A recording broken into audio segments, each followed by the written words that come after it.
हाँ जी, नमस्कार दोस्तों, स्वागत है आप लोगों का मेरी इस ऑनलाइन क्लास में। चलिए शुरू करते हैं आज की क्लास को। अगर हम पिछली क्लास की बात करें तो अब तक हमारी मारवाड़ रियासत में हम महाराजा जसवंत सिंह के बारे में बात कर रहे थे। किसी कारणवश अचानक क्लास रुक गई थी। चलिए शुरू करते हैं आज की क्लास को और शुरू करते हैं महाराजा जसवंत सिंह से। अगर आप मेरी क्लास पर नए हैं तो मेरे चैनल को शेयर करें, सब्सक्राइब करें और दोस्तों तक पहुंचाएं, क्योंकि फिर बाद में हमारा काम केवल पढ़ने का रह जाता है। चलिए, तो हमारी बात चल रही थी पिछली क्लास, अगर आपने पढ़ी है तो हम महाराजा जसवंत सिंह के बारे में बात कर रहे थे। किसके बारे में बात कर रहे थे? महाराजा जसवंत सिंह के बारे में। महाराजा जसवंत सिंह शासक बने थे 1638 में और उनका शासन काल रहा था 1678 ईस्वी तक। कब तक रहा था? 1678 ईस्वी तक। 1638 से लेकर के 1678 तक महाराजा जसवंत सिंह का काल रहा। महाराजा जसवंत सिंह गज सिंह के पुत्र थे। गज सिंह के दो पुत्र थे जिनके शासक बनने में नाम आता है। एक का नाम था अमर सिंह, जो बड़े पुत्र थे, और छोटे का नाम था महाराजा जसवंत सिंह। गज सिंह जो जसवंत सिंह के पिता थे, वो अनारा बेगम के कारण अमर सिंह की जगह जसवंत सिंह को शासक बना देते हैं। अमर सिंह को नागौर का स्वतंत्र शासक बना दिया जाता है। नागौर शासन देकर के स्वतंत्र शासक के रूप में नागौर किसको सौंप दिया जाता है? अमर सिंह को। अमर सिंह वही है जिन्होंने शाहजहां के साले सलावत खां को शाहजहां के दरबार में ही मौत के घाट उतार दिया था। कहा जाता है कि अमर सिंह जब एक बार शाहजहां के दरबार में गए थे तो शाहजहां का एक साला था जिसका नाम था सलावत खां, वह इनको अमर सिंह को गवार कह देता है। क्या कह देता है? गवार कह देता है, जिसके कारण ये शाहजहां के साले सलावत खां की सबके सामने ही वहां पर गर्दन काट देते हैं। सलावत खां की गर्दन काट दी थी इन्होंने दरबार में ही, शाहजहां के दरबार में ही। सलावत खां कौन था? शाहजहां का साला था। कौन था? शाहजहां का साला था। ठीक है ना? तो ये तो नागौर में चले गए। और अब शासक कौन है? जसवंत सिंह है। कौन है? जसवंत सिंह। देखिए, जसवंत सिंह ने जब शाहजहां की मृत्यु के बाद औरंगजेब और दारा सिकोह में उत्तराधिकारी युद्ध चलता है। दो युद्ध हुए थे। एक का नाम था धर्मत का युद्ध। एक का नाम क्या था? धर्मत का युद्ध था। दूसरा युद्ध कौन सा था? दौराई का युद्ध था। कौन सा युद्ध था? दौराई का युद्ध था। धर्मत का युद्ध कब हुआ था? अप्रैल, मैंने बताई थी डेट, अप्रैल 1658 में। और दौराई का युद्ध कब हुआ था? 1659 में। इन दोनों में कौन जीता था? औरंगजेब। कौन जीता था? औरंगजेब जीता था। कौन जीता था? औरंगजेब। जबकि शाही सेना यानी कि जो शाहजहां की सेना थी उसका नेतृत्व कौन कर रहा था? दारा सिकोह। कौन कर रहा था? दारा सिकोह। और विरोध में कौन लड़ रहा था? औरंगजेब। और दारा सिकोह का सहयोग किया था किसने? जसवंत सिंह ने। किसने सहयोग किया था? जसवंत सिंह से। तो मैं लिख सकता हूं कि जसवंत के सहयोग से शाही सेना जो दारा सिकोह के साथ थी उसने किसके खिलाफ युद्ध किया? औरंगजेब के खिलाफ। औरंगजेब दोनों युद्धों में जीत जाता है। धर्मत का युद्ध उज्जैन एमपी में होता है। दौराई का युद्ध जो है वो अजमेर में होता है। धर्मत का युद्ध कहाँ होता है? उज्जैन एमपी में होता है। और दौराई का युद्ध कहाँ होता है? अजमेर में होता है। ये डेट मैंने बताई थी, अप्रैल 1658, 15 अप्रैल डेटीपी 15 अप्रैल 1658 और 1659 में दौराई युद्ध होता है। औरंगजेब जीत जाता है।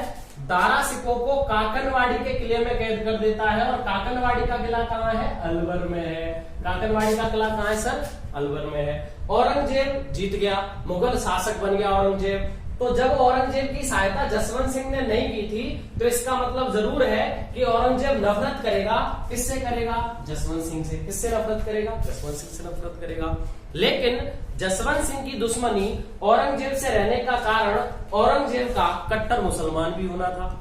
औरंगजेब ने कहा था, औरंगजेब जब मंदिरों को तोड़वाने की आज्ञा दी थी इसने, तब जसवंत ने कहा था कि अगर औरंगजेब एक मंदिर तोड़ेगा तो मैं 100 मस्जिदें तोड़ूंगा। जसवंत सिंह ने जब औरंगजेब ने मंदिर तोड़ने के लिए कहा था तो जसवंत सिंह ने कहा था कि अगर औरंगजेब एक मंदिर तोड़ेगा तो मैं 100 मस्जिदें तोड़ूंगा। किसने कहा था ये चीज? जसवंत सिंह ने। अगर वह एक मंदिर तोड़ेगा तो मैं 100 मस्जिद तोड़ूंगा। किसने कहा था? जसवंत सिंह ने कहा था। कब कहा था? जब औरंगजेब ने मंदिर तोड़ने की अनुमति दी थी। यानी कि औरंगजेब की धार्मिक कट्टरता का विरोध करने का कार्य किसने किया? जसवंत सिंह ने। जसवंत सिंह ने औरंगाबाद महाराष्ट्र में एक नगर बसाया था जिसे जसवंतपुरा शहर कहते हैं। जसवंतपुरा शहर कहते हैं। कहां है? औरंगाबाद में है। औरंगाबाद कहां है? महाराष्ट्र में। औरंगाबाद कहां है? महाराष्ट्र में। तो जसवंत सिंह ने औरंगाबाद महाराष्ट्र में एक जसवंतपुरा शहर बसाया था। इसने आगरा में एक कचहरी बनवाई थी। आगरा में एक कचहरी भवन बनवाया था जो राजपूत और मुगल शैली में बना हुआ था। राजपूत और मुगल शैली में एक कचहरी भवन बना हुआ है। कहां बना हुआ है? आगरा में बना हुआ है। किसके द्वारा बनवाया गया है? जसवंत सिंह के द्वारा। किसके द्वारा बनवाया गया है? जसवंत सिंह के द्वारा। किसके बारे में पढ़ रहे हैं? जसवंत सिंह के बारे में। ठीक है ना? इससे आगे की चर्चा कर लेते हैं। देखिए, जसवंत सिंह के जो काव्य गुरु थे, जसवंत सिंह के जो काव्य गुरु रहे हैं, उनका नाम था सुरती मिश्र। क्या नाम था? सुरती मिश्र। जसवंत सिंह के काव्य गुरु जो रहे हैं उनका नाम था सुरती मिश्र, जिन्होंने अमर चंद्रिका नामक पुस्तक लिखी। तो अमर चंद्रिका पुस्तक किसने लिखी थी? सुरती मिश्र ने। किसका काव्य गुरु था? जसवंत सिंह का। किसका काव्य गुरु था? जसवंत सिंह का। अगर महाराजा जसवंत सिंह के बारे में बात करें तो महाराजा जसवंत सिंह स्वयं बहुत बड़े ज्ञानी थे, लेखक थे। इन्होंने भी 6-7 पुस्तकें लिखी हैं। कौन कौन सी? भाषा भूषण इन्होंने लिखी है। याद रखना, इन सबका नाम, पुस्तकें आती रहती हैं सर, साथ में लिखते जाना। अप्रोक्ष सिद्धांत नाम की पुस्तक लिखी है। भाषा भूषण लिखी है। अप्रोक्ष सिद्धांत लिखी है। सिद्धांत बोध लिखी है। सिद्धांत बोध नाम की पुस्तक इनके द्वारा ही लिखी गई है। प्रकाश बोध, जिसको प्रबोध चंद्रोदय भी कहते हैं। याद रखना, नाम याद रखना आप तो। प्रबोध चंद्रोदय। क्या नाम है? प्रबोध चंद्रोदय, जिसको कहते हैं। गीता महात्म्य इन्होंने लिखी है। गीता महात्म्य इनके द्वारा लिखी गई है। ठीक है ना? इनके द्वारा सिद्धांत सार पुस्तक लिखी गई है। ये सभी पुस्तकें किसके द्वारा लिखी गई हैं? महाराजा जसवंत सिंह के द्वारा लिखी गई हैं। देखिए, महाराजा जसवंत सिंह के काव्य गुरु सुरती मिश्र कौन सी पुस्तक लिखी? अमर चंद्रिका। महाराजा जसवंत सिंह ने स्वयं भाषा भूषण लिखी है। अप्रोक्ष सिद्धांत लिखी है। सिद्धांत बोध लिखी है। प्रबोध चंद्रोदय लिखी है। गीता महात्म्य लिखी है और सिद्धांत सार लिखी है। ये सारी की सारी पुस्तकें किसके द्वारा लिखी गई हैं? जसवंत सिंह के द्वारा। अगर और पुस्तकों की बात करें इनकी, तो इन्होंने आनंद विलास भी लिखी है। क्या नाम है पुस्तक का? आनंद विलास भी इनके द्वारा लिखी गई है। और अनुभव प्रकाश, चलो मैंने एक भी पुस्तक नहीं छोड़ी, मैंने सोचा लिखा देता हूं सारी पुस्तकें। तो आनंद विलास हो, अनुभव प्रकाश हो, सिद्धांत बोध हो, अप्रोक्ष सिद्धांत हो, भाषा भूषण हो, प्रबोध चंद्रोदय हो, गीता महात्म्य हो, सिद्धांत सार हो, सब किसके द्वारा लिखी गई है? महाराजा जसवंत सिंह ने स्वयं ये पुस्तकें लिखी हैं। अभी हम महाराजा जसवंत सिंह के बारे में बात कर रहे हैं। उनके समय में याद रखना, औरंगजेब का विरोधी है जसवंत सिंह। औरंगजेब का विरोधी है जसवंत सिंह। और जसवंत सिंह के एक भाई थे जिनको नागौर का स्वतंत्र शासक बनाया गया था।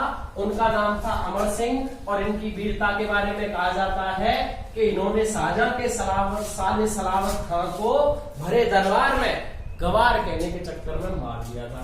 किसकी बात चल रही है? महाराजा जसवंत सिंह के बारे में बात चल रही है। महाराजा जसवंत सिंह के दरबारी कवि थे जिनका नाम है मूणोत नैणसी। याद रखना, मूणोत नैणसी के बारे में आपने पढ़ाई होगा। मूणोत नैणसी ने कौन कौन सी पुस्तक लिखी है? मूणोत नैणसीरी ख्यात इन्होंने लिखी है। मूणोत नैणसीरी ख्यात इनके द्वारा लिखी गई है। मारवाड़ रा परगना री विगत नामक पुस्तक भी किनके द्वारा लिखी गई है? मूणोत नैणसी। तो बहुत अच्छा क्वेश्चन है कि साहब मूणोत नैणसी किसके दरबारी कवि थे, किसके दरबार में रहते थे? तो महाराजा जसवंत सिंह के दरबार में थे। कौन कौन सी पुस्तकें लिखी हैं? तो मूणोत नैणसी ख्यात लिखी है। मारवाड़ रा परगनानी विगत लिखी है। किसने लिखी है? मूणोत नैणसी ने। इनका एक दरबारी कवि था जिसका नाम था नरहरिदास। क्या नाम था सर? नर हरि दास था, जिन्होंने अवतार चरित्र लिखी है, अवतार चरित्र लिखी है, रामचरित्र लिखी है। किसके द्वारा लिखी गई है? नरहरि दास के द्वारा। किसके द्वारा लिखी गई है? नरहरि दास के द्वारा अवतार चरित्र और रामचरित्र लिखी गई है। एक था दलपत मिश्र, एक कौन था? दलपत मिश्र, जिसने जसवंत उद्योग नामक पुस्तक लिखी है। कौन सी पुस्तक लिखी है? जसवंत उद्योग। तो हम जसवंत सिंह का काल पढ़ रहे हैं। उनके समय उनके द्वारा लिखी गई कविताएं हमने पढ़ी, 8 कविताओं के बारे में हमने जाना। उसके बाद उनके दरबारी कवि थे, नरहरि दास थे, दलपत मिश्र थे, और उनके समय मूढ़ोत नैणसी भी थे, जिन्होंने मूढ़ोत नैणसी की ख्यात लिखी, मारवाड़ का परगनारी विगत लिखी, अवतार चरित्र नरहरि दास ने लिखी, रामचरित्र नरहरि दास ने लिखी, और जसवंत उद्योग भी किसने लिखी सर? दलपत मिश्र के द्वारा लिखी गई। किसके काल में? महाराजा जसवंत सिंह के काल में। देखिए, महाराजा जसवंत सिंह के काल की बात करें तो इनकी 2 रानियां थी। एक का नाम था अतिरंग दे और दूसरी का नाम था जसवंत दे। इनका हमको उल्लेख मिलता है। एक का नाम क्या है? अतिरंग दे है, दूसरी का नाम क्या है? जसवंत दे है। अतिरंग दे वो है जिन्होंने शेखावत जी का तालाब, जिसे जान सागर तालाब कहते हैं, जान सागर तालाब, जिसे हम शेखावत का तालाब भी कहते हैं, शेखावत तालाब, ये किसके द्वारा बनवाया गया था? अतिरंग दे के द्वारा बनवाया गया था। किसकी पत्नी थी? महाराजा जसवंत सिंह की। अगर हम जसवंत दे की बात करें तो इन्होंने कल्याण सागर तालाब बनवाया, राई का बाग तालाब बनवाया था, राई का बाग तालाब बनवाया था, कल्याण सागर तालाब बनवाया था। कल्याण सागर तालाब वो है जो रातानाड़ा में है। रातानाड़ा कहाँ है? जोधपुर में। रातानाड़ा कहाँ है? जोधपुर में से रातानाड़ा तालाब भी कहा जाता है। कौन से तालाब को? कल्याण सागर को या राय के बाग को। चलिए साहब, इनकी पत्नियों का काम भी देख लिया। अब क्या होता है? इनकी मृत्यु होती है। इनकी मृत्यु होती है जमरूद अफगानिस्तान में 20 नवंबर 1678 को। 20 नवंबर 1678 को इनकी मृत्यु जमरूद में हो जाती है। और जमरूद कहां पड़ता है? अफगानिस्तान में। कहां पड़ता है? अफगानिस्तान के में। भाई, औरंगजेब के ये विरोधी थे। औरंगजेब ने इनकी मृत्यु पर कहा था कि आज कुफ्र का बांध टूट गया, आज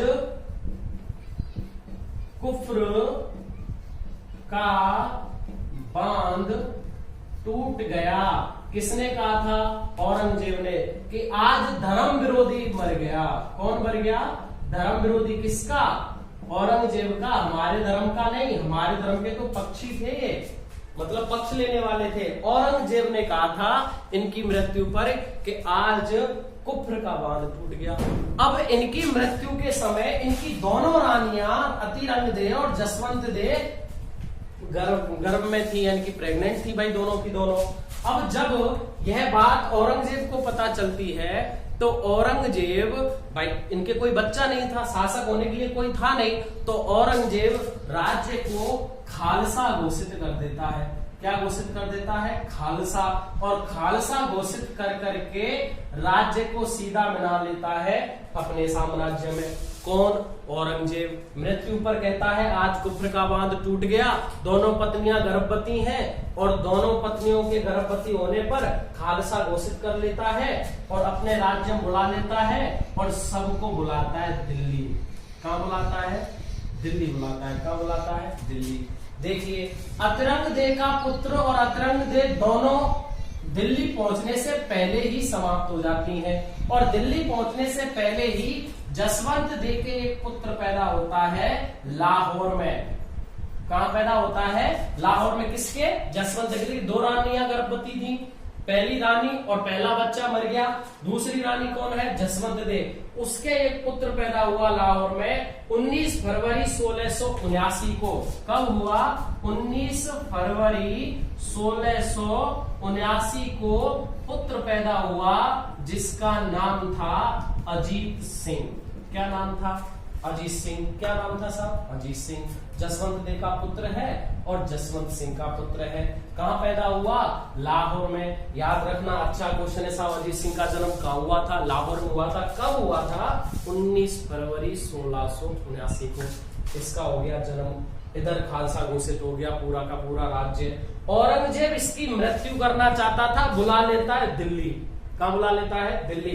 तो अजीत सिंह जसवंत देव और जसवंत सिंह का एक विश्वास पात्र सैनिक है जिसका नाम है दुर्गादास राठौड़। क्या नाम है? दुर्गादास राठौड़। इनको कहां बुला लिया जाता है? दिल्ली। अब मैं थोड़ा ऊपर वाला मिटा देता हूं, आप इसका स्क्रीनशॉट ले लीजिए, साथ नोट्स बनाते चलिए, आप बोलता जा रहा हूं साथ साथ लिखते चलिए, ठीक है ना। तो अब जसवंत सिंह का काल कर देते हैं समाप्त। 1678 में जसवंत सिंह की 20 नवंबर को हो गई मृत्यु होने के बाद राज्य को कर दिया खालसा घोषित और रानी और पुत्रों को बुला लिया कहां पे? दिल्ली में। किसने? औरंगजेब ने। ठीक है साहब। अब औरंगजेब अजीत सिंह को मारना चाहता था, ये बात दुर्गादास राठौड़ को पता चल जाती है। दुर्गादास राठौड़ मुकुंद दास खींची नाम के एक व्यक्ति की सहायता लेता है। किसकी सहायता लेता है? मुकुंद दास खींची की सहायता लेता है। अजीत सिंह की, जो अजीत सिंह है बच्चा है अभी, उसकी धायमा है गौराधाय। क्या नाम है? गौराधाय। और उसकी माँ है जसवंत देव, और उसकी माँ है, क्या नाम है इसका? जसवंत देव। ठीक है ना। इनको निकाल देता है यहां से, किसकी सहायता से? तो एक बाघेली नामक महिला थी, उसकी सहायता से। याद रखना, एक एक शब्द, एक एक क्वेश्चन याद रखो। की सहायता। देखिए ये क्या करता है दुर्गादास राठौड़, अजीत सिंह को बाघेली नामक महिला की सहायता से जसवंत देव और गोराधाय का सहयोग लेकर, गोराधाय कौन है? अजीत सिंह की धायमा, और मुकुंदास खींची नाम का चौहान जो व्यक्ति, वो इनकी सहायता करता है वहां से निकलवाने में। तो ये सब निकल जाते हैं दिल्ली से और भाग जाते हैं। भाग करके पहुंचे, मैं उल्टा लिखता जा रहा हूं, समझते जाना। भाग करके पहुंचे पहले मारवाड़। मारवाड़ में एक जगह है जिसे हम सालासर कहते हैं, जो वर्तमान में चूरू में पड़ता है।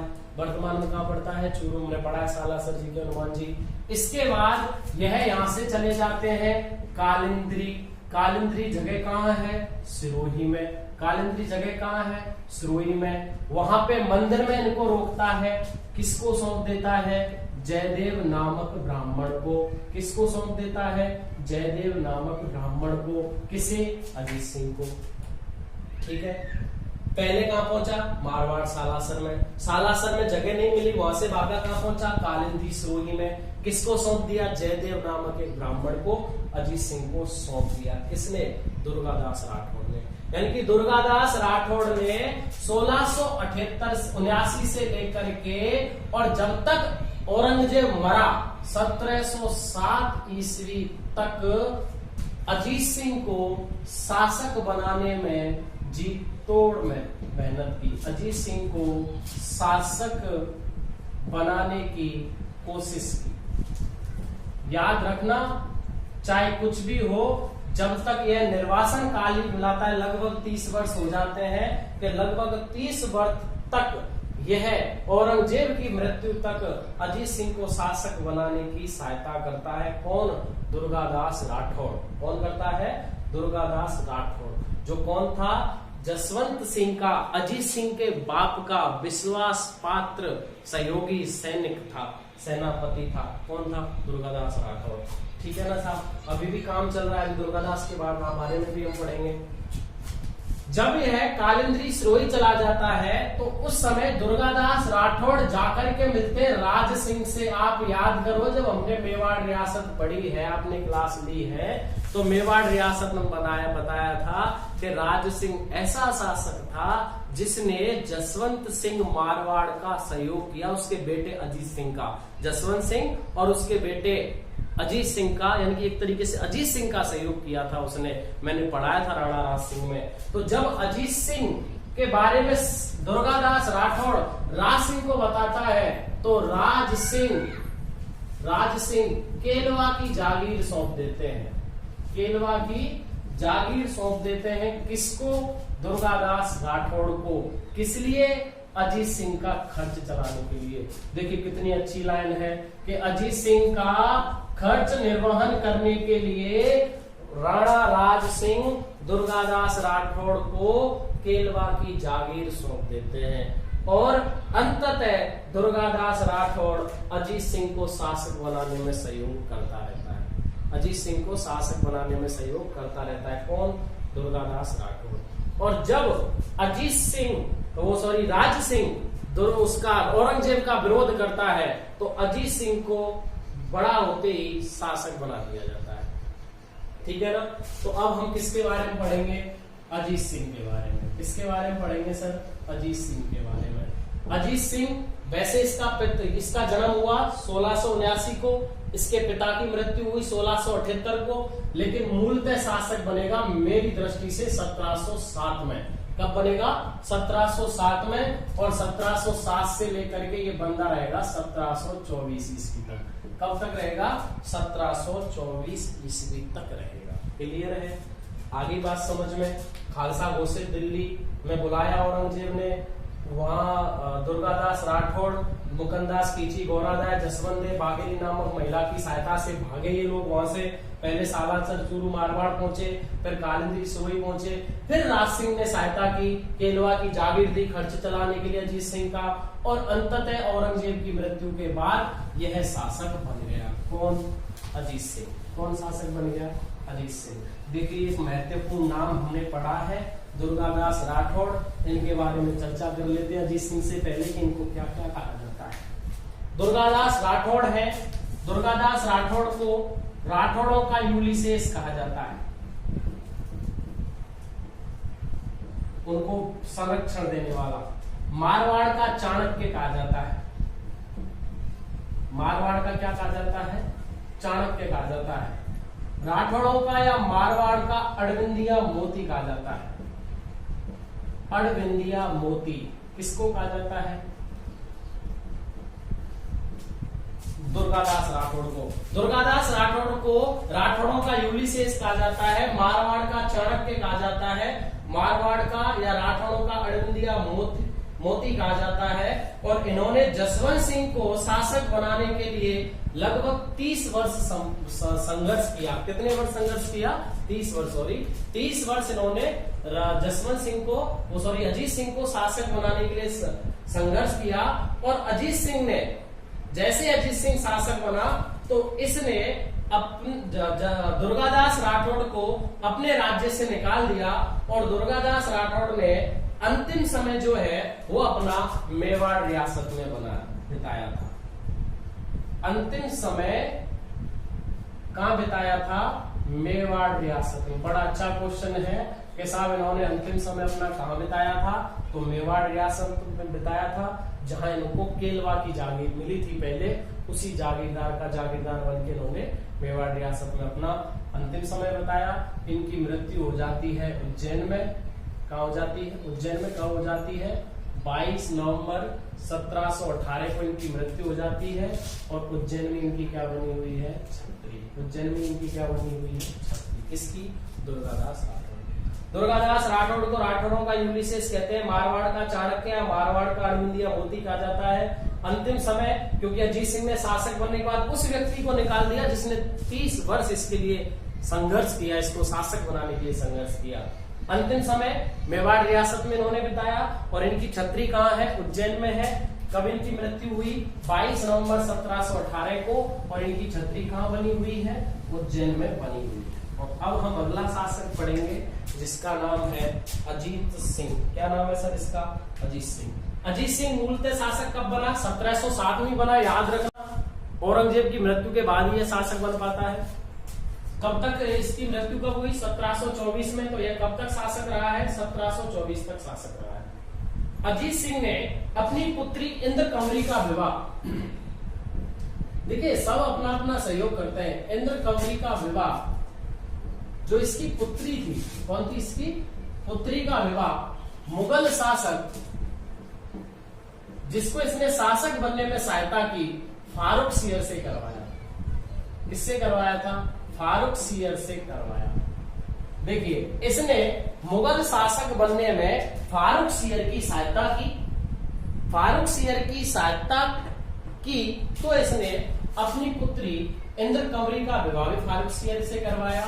और अजीत सिंह को फारूक सियर को बादशाह बनाने के कारण, शासक बनाने के कारण बादशाह निर्माता कहा जाता है। यानी जो खुद भटकता घूम रहा था ना, जिनकी वजह से, किनकी वजह से, मुगलों की वजह से, वह बाद में मुगलों को ही शासक बनाता है, मुगलों को ही शासक बनाने में सहायता करता है। कौन?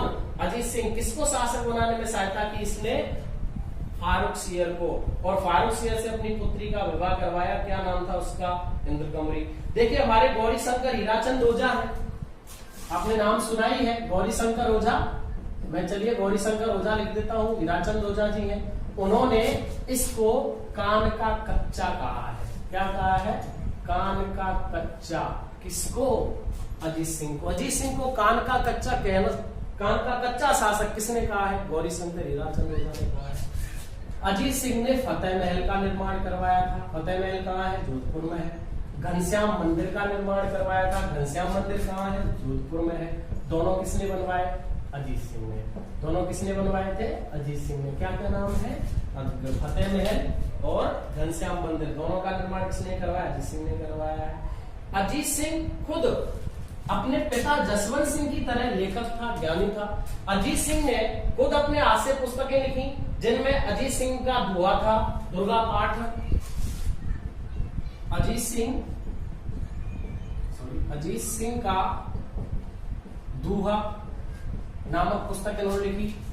दुर्गा पाठ नामक पुस्तक इनके द्वारा लिखी गई। इसके द्वारा अजीत सिंह, जिस तरीके से जसवंत सिंह ने स्वयं 8 पुस्तकें लिखी, स्वयं बहुत बड़े ज्ञानी थे, उसी तरीके से अजीत सिंह ने भी स्वयं अपनी पुस्तकें लिखी, जिनमें आपने पढ़ा अजीत सिंह का धुआ था, दुर्गा पाठ था, निर्वाण धुआ था।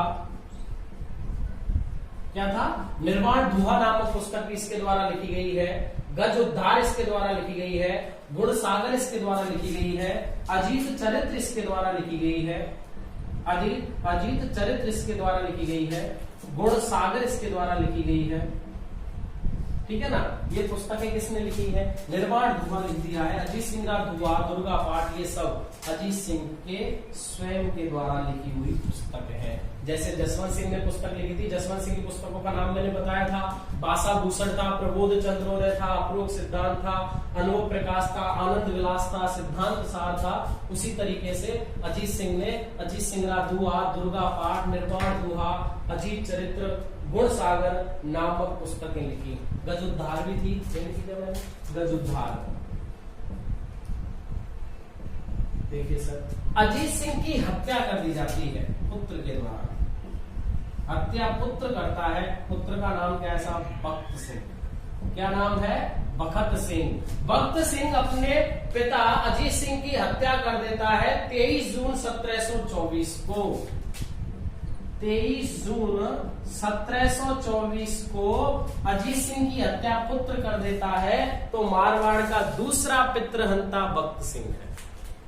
देखिए 4 पितृहंता पढ़ लिए। कुंभा को मारने वाला उदम, मेवाड़ का उदम मेवाड़ का पितृहंता। गुजर प्रतिहारों में अपने बाप को मारने वाला मिहिर भोज पढ़ा, गुजर प्रतिहारों का पितृहंता। उसके बाद हमने मालदेव पढ़ा, अपने पिता गंगा को, मारवाड़ का पितृहंता। और चौथा हमने बख्त सिंह अपने बाप अजीत सिंह को मार देता है, लेकिन बख्त सिंह शासक नहीं बनता है।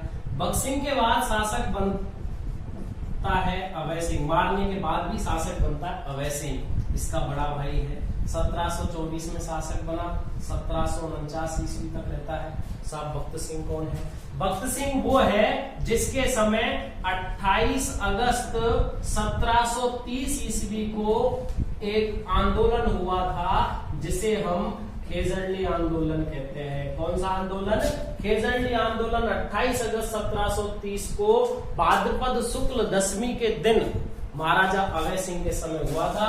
जब ये एक महल बनवाता है, तो महल बनवाने के लिए, उसको पकाने के लिए, जो चूना होता है उसको पकाने के लिए इसको लकड़ियों की आवश्यकता थी। और लकड़ियों को काटने के लिए ये अपने सैनिकों को भेजता है खेजड़ली गांव में। और खेजड़ली गांव में अमृता देवी बिश्नोई, रामू बिश्नोई की पत्नी, और अपने बच्चों के साथ और 363 स्त्री पुरुष और बच्चों के साथ उन पेड़ों को बचाने के लिए अपने बलिदान दे देती है, आत्म बलिदान दे देती है, उसे खेजड़ली आंदोलन के नाम से जाना जाता है। आपको पता है कि पहला खेजड़ली दिवस 13 सितंबर 1978 को बनाया गया और तब से अब तक मनाया गया और तब से अब तक हर वर्ष भाद्रपद शुक्ल दशमी के दिन ही विश्व का एकमात्र वृक्ष मेला, बड़ा मेला, खेजड़ली मेला, खेजड़ली गांव जोधपुर में लगता है। तो ये घटना कब की थी, किसके समय की थी? अभय सिंह के समय थी।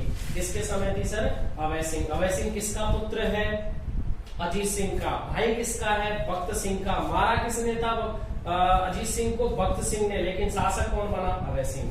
अभय सिंह वो है जिसके समय 1734 में 17 जुलाई को, पढ़ा है हमने, ये चीजें पढ़ चुके हैं हम। 17 जुलाई को 1734 में एक सम्मेलन हुआ था, हुरडा सम्मेलन भीलवाड़ा में, ठीक है ना? तो हम पढ़ चुके हैं, इसलिए पता है।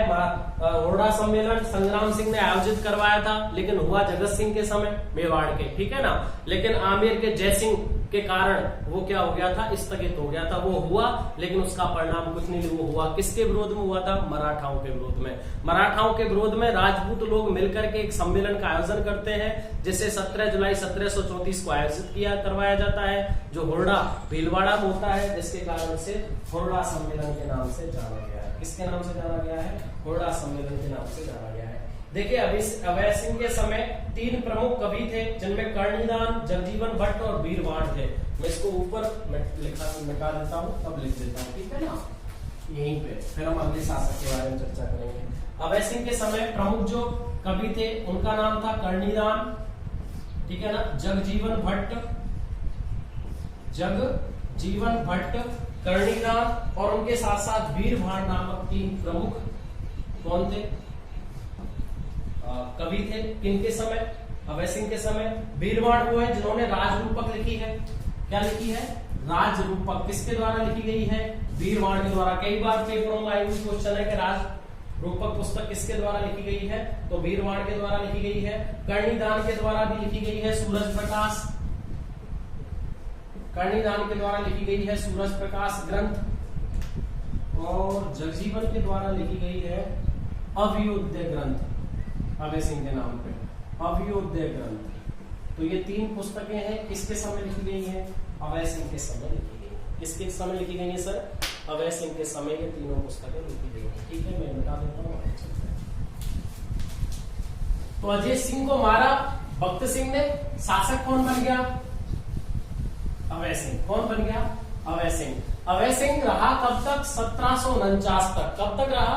1749 में अभय सिंह की मृत्यु के बाद इसका भाई राम सिंह शासक बनता है, सॉरी बेटा राम सिंह शासक बनता है। 1749 से 50 तक रहता है, इसे भक्त सिंह हरा देता है। भक्त सिंह हटा देता है या हरा देता है, एक ही बात है, हरा देता है राम सिंह को। और राम सिंह के बाद जो शासक बनता है वो खुद भक्त सिंह बनता है, जो 2 वर्ष तक शासन करता है। 1750 से लेकर के 1752 तक भक्त सिंह शासन करता है। और भक्त सिंह के बाद जो शासक बनता है उसका नाम है विजय सिंह। क्या नाम है? विजय सिंह। विजय सिंह 1752 ईस्वी से लेकर के और 1772 तक शासन करता है। विजय सिंह की एक पासवान रानी थी, विजय सिंह की एक पासवान रानी थी जिसका आधिपत्य विजय सिंह के समय सबसे ज्यादा था। उसका नाम था गुलाब राय।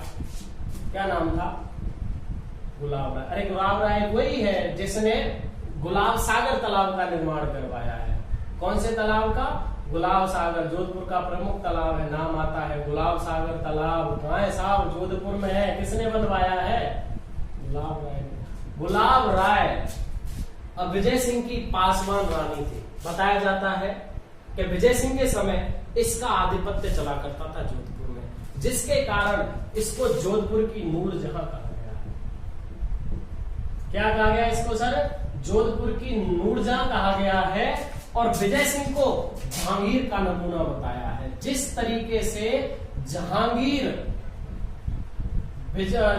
नूरजहां के प्रभाव में रहता था, उसी तरीके से विजय सिंह गुलाब राय के प्रभाव में रहता था, जिसके कारण कवि श्यामल दास का नाम आपने सुना ही होगा। कवि श्यामल दास ने इनको जहांगीर का नमूना कहा है, और गुलाब राय को जोधपुर की नूरजहां की। ये तो जहांगीर हो गया, और ये कौन हो गई? नूरजहां। कौन हो गई? नूरजहां। देखिए साहब, गुलाब राय वही है जिसने गुलाब सागर तालाब का निर्माण करवाया था। इसके समय इसके दो पुत्र हैं, जिसमें एक का नाम है भीम सिंह और दूसरे का नाम है मान सिंह। क्या नाम है? भीम सिंह, और दूसरे का नाम क्या है? मान सिंह। ये प्रमुख शासक हैं। इसके बाद बाकी के शासकों का इतना बड़ा आधिपत्य है नहीं। प्रमुख है, मैं उनके नाम आपको बता दूंगा। याद रखना, ये वही भीम सिंह है जिसको रिश्ता गया था कृष्णा कुमारी का। कृष्णा कुमारी कौन थी? मेवाड़ के भीम सिंह की पुत्री। आपने जब मेवाड़ रियासत पढ़ी होगी तो मैंने बताया था कि मेवाड़ रियासत के भीम सिंह की पुत्री कृष्णा कुमारी का रिश्ता जोधपुर के भीम सिंह के लिए गया था, लेकिन मान सिंह इसे हरा देता है उत्तराधिकारी युद्ध में।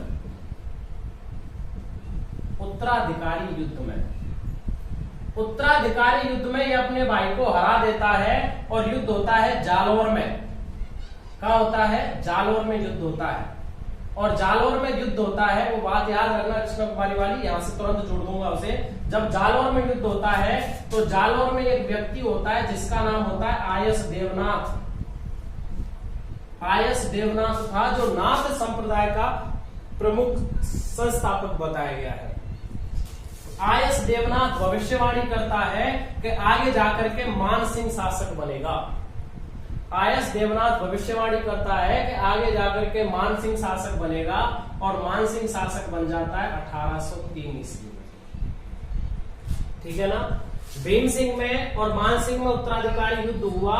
अंततः जालौर में अधिकार कर करके, जालौर वाले युद्ध को जीत करके आयस देवनाथ की भविष्यवाणी सही हो जाती है, और 1803 में मान सिंह शासक बन जाता है। तो मान सिंह का काल में कब से बताऊंगा आपको? 1803 से। कब से बताऊंगा आपको? 1803 से।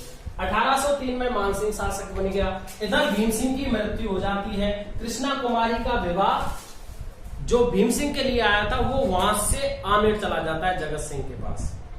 और याद करो, मेवाड़ रियासत में 1807 में गिंगोली का युद्ध होता है कृष्णा कुमारी को लेकर के, जिसमें मान सिंह जोधपुर का, ठीक है ना, और जगत सिंह जयपुर का कृष्णा कुमारी को पाने के लिए आपस में युद्ध लड़ते हैं। जगत सिंह जीत जाता है, लेकिन अंततः 1810 में नवाब था अमीर खां पिंडारी, उसके कहने पर जो कृष्णा कुमारी है वो जहर खा लेती है और ये युद्ध समाप्त हो जाता है। तो ये किसकी बात है? मान सिंह की बात है। तुम तो इतना याद रखो कि इसके बाद उत्तराधिकारी युद्ध में जालौर में युद्ध हुआ, आयस देवनाथ की भविष्यवाणी हुई, शासक कौन बन गया? मान सिंह।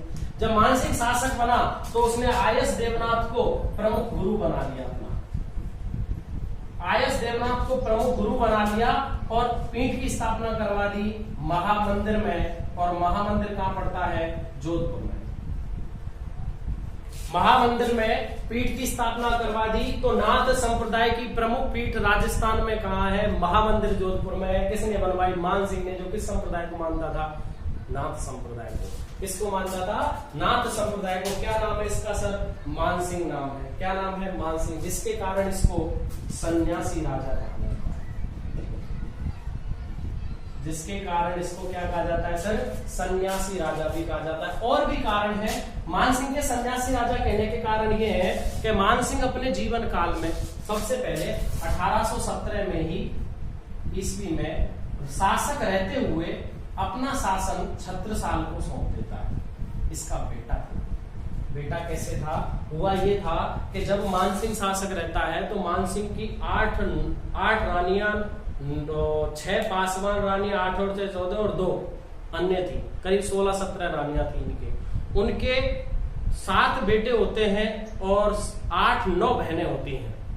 सब मर जाते हैं। एक लड़का बचता है, 2 पुत्रियां बचती हैं। किसके? मान सिंह। तो मान सिंह छत बिछत होता है इन बातों से। इसके कोई पुत्र का बचता नहीं है, कोई पुत्री नहीं बचती। 2 पुत्री बचती है, 1 पुत्र बचता है। पुत्र है छत्रसाल। यह छोटे ही काल में अपने बेटे छत्रसाल को वो सौंप देता है शासन। और छत्रसाल को भी आसपास के लोग जो हैं वो विलासी प्रवृत्ति का बना करके, दारू पिला करके षड्यंत्र के द्वारा उसे मार देते हैं। षड्यंत्र के द्वारा उसे मार देते हैं। इसको छत्रसाल को। तो शासन तो सौंपा छत्रसाल को, लेकिन छत्रसाल भी मर गया। शासन अभी किसी के हाथ में है? खुद मान सिंह के हाथ में ही है। मान सिंह 16 जनवरी 1818 को संधि कर लेता है अंग्रेजों से। 16 जनवरी 1818 को अंग्रेजों से संधि कर लेता है। देखिए 1818 को इसकी अंग्रेजों से संधि तो हो जाती है, लेकिन इसका प्रभाव सन्यासी राजा होने के कारण, क्योंकि इसने नाथ संप्रदाय अपना लिया। और भी तरीका बताते हैं, जब ये षड्यंत्र से इसके बेटे बेटे सब लोग मर जाते हैं, शासन इसी के हाथ में है, तो ये शासन चलाने से मना कर देता है। यहां तक ये है कि अपने पूरे शरीर पर राख लपेट लेता है और चला जाता है, इसको छोड़ करके चला जाता है। और राख लपेटते लपेटते ही ये पहुंच जाता है और 1843 में राई का बाग जो है, जो मंडौर जोधपुर में पड़ता है, राई का बाग जो जसवंत देव के द्वारा बनवाया गया था। याद करो अभी जसवंत सिंह की पत्नी हमने पढ़ी थी जसवंत से। 1843 में 4 सितंबर को इसकी मृत्यु हो जाती है। किसकी? मान सिंह की। और मारवाड़ का जो प्रमुख शासन था उसकी संधि 16 जनवरी 1818 को अंग्रेजों से हो जाती है। किससे हो जाती है? ठीक है ना। तो मारवाड़ रियासत में है तो इतना, लेकिन एक दो शासकों की एक दो चीजें मैं और बता देता हूँ जो मारवाड़ रियासत में बाद में हमको पढ़ने को नहीं भी मिल सकती है शायद, लेकिन यही हम कंप्लीट कर लेते हैं। देखिए क्या बात है। 16 जनवरी 1818 को संधि हो गई, 1843 में मर गया। ठीक है ना। अब इनमें कुछ शासक आते हैं आगे का, जैसे तख्त सिंह था। ठीक है ना, तख्त सिंह था। ये 1857 की क्रांति में भी था। अगर पूछा जाए कि साहब जोधपुर का शासक 1857 की क्रांति में कौन था, तो तख्त सिंह था। तख्त सिंह वो था जो मेयो कॉलेज जो अजमेर में है उसको बनवाने के लिए, मेयो कॉलेज के लिए कितने रुपए देता है? 1 लाख रुपए देता है। हम शासकों की बात पढ़ रहे हैं, डायरेक्ट लिख लेना, नोट्स है, बहुत प्रमुख बातें हैं। ठीक है ना सर। तो 1 लाख रुपए मेयो कॉलेज बनवाने के लिए कौन देता है? तख्त सिंह देता है। 1857 की क्रांति में भी शासक कौन था? तख्त सिंह था। ये वो है जिसने कन्यावध को रोकने का प्रयास किया था। याद रखना, जोधपुर में कन्यावध को रोकने के लिए, कन्यावध को रोकने के लिए इसने पत्थरों पर लिखकर, पत्थरों पर आदेश लिखकर गढ़वाए थे। आदेश, पत्थरों पर आदेश लिख करके गढ़वाए थे। किसने गढ़वाए थे? तख्त सिंह ने गढ़वाए थे। और अजमेर के जो मेयो कॉलेज है उसको बनाने के लिए कितना रुपए दिया था इसने? 1 लाख रुपया। कितना रुपए दिया था? 1 लाख रुपया। इसमें एक देखो शासक और आता है जसवंत सिंह। कौन आता है? जसवंत सिंह। इसके समय दयानंद सरस्वती जयपुर आते हैं, जोधपुर आते हैं। दयानंद सरस्वती, देखिए दयानंद सरस्वती कौन है? बहुत प्रमुख व्यक्ति हैं। राष्ट्रीय चेतना का प्रसार जिसने किया है राजस्थान में, उस व्यक्ति का नाम दयानंद सरस्वती है। राष्ट्रीय चेतना, आध्यात्मिकता दोनों पर बल दिया इन्होंने। ये इसके लिए जोधपुर आते हैं। और जोधपुर में उस समय एक वैश्या थी जिसका नाम था नन्ही जान। इस वैश्या का प्रभाव जसवंत सिंह पर रहता है। ये बात दयानंद सरस्वती को पता चलती है। दयानंद सरस्वती जसवंत सिंह का इस बात को लेकर के, नन्ही जान को लेकर के अपमान करते हैं उसको कि तू क्या कर रहा है, वैश्या के बारे में भड़काते तो सही है, भड़काते बताते हैं। लेकिन नन्ही जान क्या करती है, एक गौड़ मिश्रा नामक हलवाई के साथ मिलकर के, सॉरी हलवाई क्या, रसोई घर में हम लोग उसको रसोई वाला जो घर में होता है, रसोई वाला जो रसोई संभालता है, रसोई वाला गौड़ मिश्रा था जोधपुर का, उसके साथ मिलकर के नन्ही जान विष दे देती है। कोई कहता है कांच खिला देती है दूध में डाल के, विष दे दे, कांच दे दे, कुछ भी दे दे, कांच खिला करके कांच का विष बना करके दूध में डाल देती है और दयानंद सरस्वती को पिला देती है। जहां दयानंद सरस्वती बेहोश हो जाते हैं, मूर्छित अवस्था में हो जाते हैं, उनको अजमेर लाया जाता है और अजमेर में 30 अक्टूबर 1883 को इनकी मृत्यु हो जाती है। कब हो जाती है? 30 अक्टूबर 1883 को मृत्यु किसकी? दयानंद सरस्वती की। किसकी हो जाती है? सॉरी, दयानंद सरस्वती। कितने प्रमुख शासक रहे हैं। जसवंत सिंह के बीच में शासनकाल में ऐसा हुआ जोधपुर में, तख्त सिंह के शासनकाल में ऐसा हुआ जोधपुर में, तो ये प्रमुख शासक हैं। और भी आते हैं तो 1857 क्रांति के बाद 1895 में एक शासक आता है जिसका नाम है सरदार सिंह। क्या नाम है? सरदार सिंह। सुन लीजिए, लिख लीजिए। सरदार सिंह नाम का एक शासक था। सरदार सिंह क्या करता है, चीन से युद्ध होता है और चीन से युद्ध करने के लिए यहाँ से सेना जाती है तो उस सेना अपनी सेना को चीन से युद्ध करवाने के लिए भेजता है अंग्रेजों के साथ, जिसे बॉक्सर युद्ध के नाम से जाना जाता है, जिसके कारण जब अंग्रेजों ने प्रसन्न होके इनके झंडे पर चाइना 1900 लिख दिया था। क्या लिख दिया था?